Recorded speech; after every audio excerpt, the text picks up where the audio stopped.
I bought a dress. I have bought a dress. I had bought a dress. What makes the sentences similar is that they all describe an action in the past.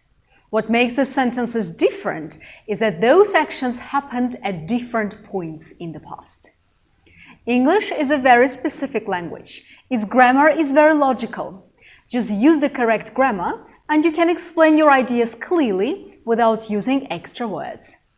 English tenses help you express your attitude and clarify the timeline of events. Please don't delve into details now. Forget about the special tense words, indicators of the tenses. I remember in my own textbook, when I was learning English, I saw explanations like, if you see already, that's an indicator of present perfect. Don't even think, just use present perfect. Or when you see yesterday, ago and last, that's an indicator of past simple. Don't waste your time, just use past simple. Then you use these useful rules and got a perfect mark in a grammar test. But could you use English tenses easily and confidently in your real speech? I don't want you to rely on those special words, indicators. I want you to understand the meaning behind each tense. You can still use these words to express your ideas more clearly, but first understand what each of these tenses means and shows globally. When you use past simple, I bought a dress, you talk about an action that happened and stayed in the past. It has no connection with the present, it's just a part of your memory. Perhaps it happened 2 hours ago, or yesterday, or when you were a child. Feel free to use extra words and phrases to give more information if you want. The key idea of past simple is that it happened and stayed in the past. It's a simple fact from your biography. When you use present perfect, I have bought a dress, you talk about an action that happened in the most recent past and is closely connected with now.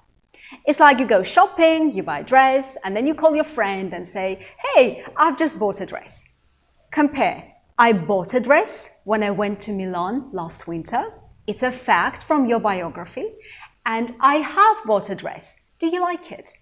You've just bought a dress, just now. You have the dress in your hands. Let's look at another example. I bought a bottle of wine when I came here yesterday. It's another fact from your biography. I'm telling you a story of my life. I've bought a bottle of wine. Let's drink it. I have a bottle of wine in my hands now. We also use present perfect when we talk about our life experiences and accomplishments. When you tell your potential employer about your professional experience, you should use present perfect.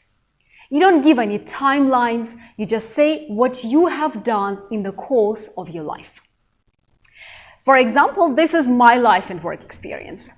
I have lived, studied and worked in the UK, Russia, China and Armenia. I've taught more than 10,000 students so far. When I use present perfect, I tell you about the results of my life, the results of my career. It doesn't mean that I will not have any accomplishments in my future. I'm just stating what I have achieved by now. Compare. Let's go to China next year. No, sorry, I was in China 2 years ago. No, sorry, I have been in China. Here, I'm emphasizing my experience, what I have achieved by now. When you use past perfect, I had bought a dress, you indicate very clearly that you have two actions in the past, but one of them happened and finished earlier than the second one. If you only have one action, then it's just past simple. Remember, perfect tenses are always about finished by now or finished by some time in the past. Compare. I had called you before I bought a dress. In this case, I called you first, then I bought a dress.